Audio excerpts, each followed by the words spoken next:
The invasion of Axis-held North Africa has officially begun. On the 8th of November, over 200,000 Anglo-American and French troops landed in Morocco and Algeria. Among them, the 509th Parachute Infantry Regiment, who performed their very first major American airborne assault of the war.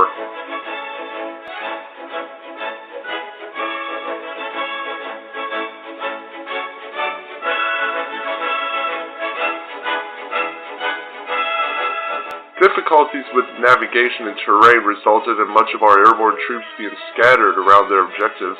Thankfully, due to the lack of any German resistance to their initial drops, our troops were able to regroup at their pre-designed rendezvous points with no casualties. During this initial staging period, our scouts reported a heavy enemy presence on Hill 630. This position would have to be captured before the rest of the regiment could continue to their actual objective, a German anti-air battery located somewhere to the southwest of the sector. Men of the 1st Battalion Dog Company advanced to their attack positions and conducted a two-pronged attack on the hill.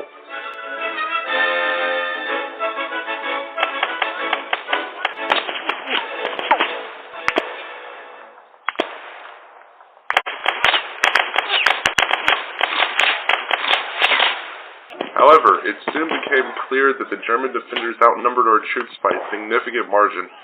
Nonetheless, after several hours of harsh combat, Axis forces were finally routed off of Hill 630, albeit with several dozen American casualties.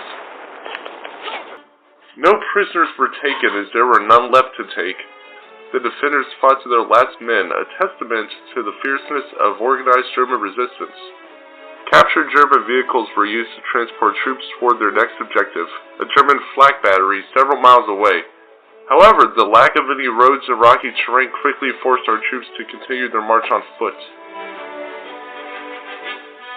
During the approach, our scouts spotted smoke coming from a German campfire near the suspected flak positions. This mistake cost the Germans dearly.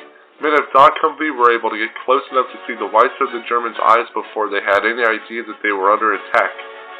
In just under an hour, the flak emplacement was captured, and with it, one shocked German officer.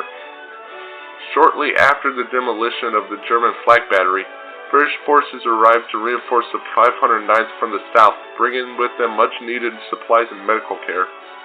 In just one day, the stepping stone for the liberation of North Africa had been laid. Smashing Allied victories are pushing the Axis forces in Africa towards Tunisia, where their forces are already fighting a losing battle against the British troops advancing from Libya. German defeat in North Africa is now inevitable, and the final capitulation of all Axis forces in Africa is only a matter of time.